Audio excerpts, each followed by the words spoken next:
Dear brothers and sisters, famous theologian Karl Barth says that our religion is a paradox.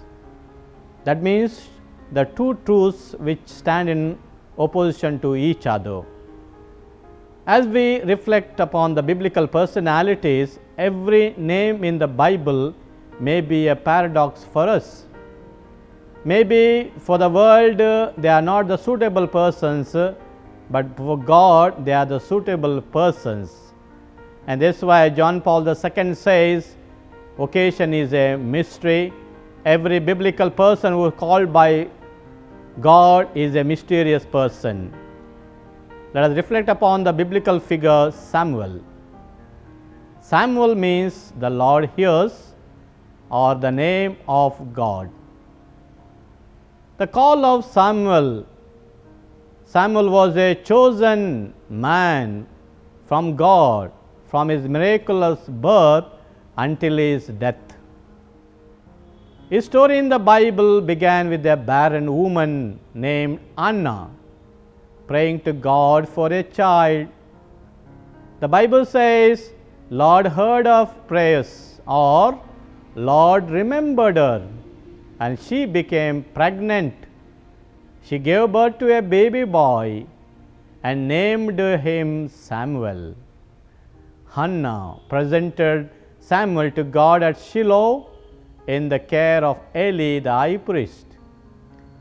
Even as a child, Samuel showed the great wisdom that he is truly called by God, and that's why he was given even the tunic, the garment normally reserved for a priest at the childhood.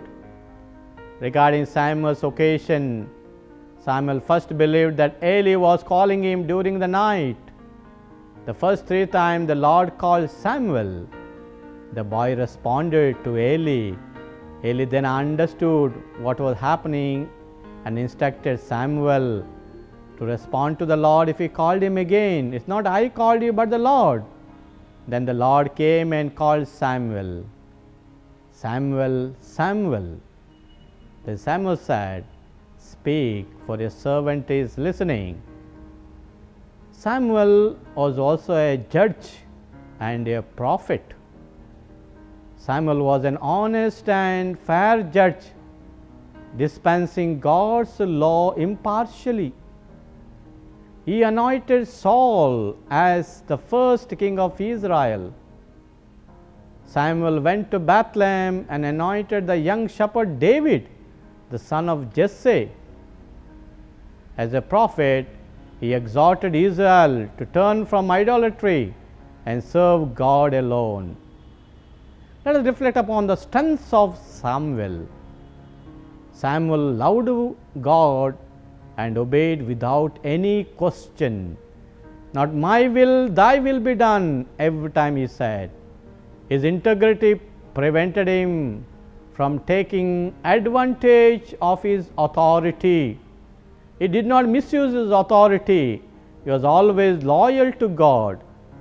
His loyalty was to God regardless of what the people or king thought of him. God was first, then the rest is always the rest. But every time there were also weaknesses of Samuel. What are they?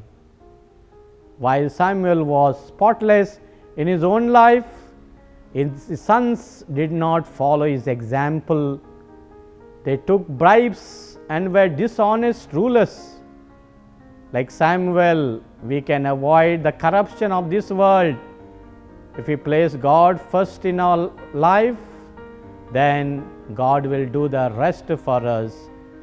Unlike Samuel and his sons, let us be always faithful to God. As Samuel always obeyed God, let obedience be the dowry that we give to God. Amen.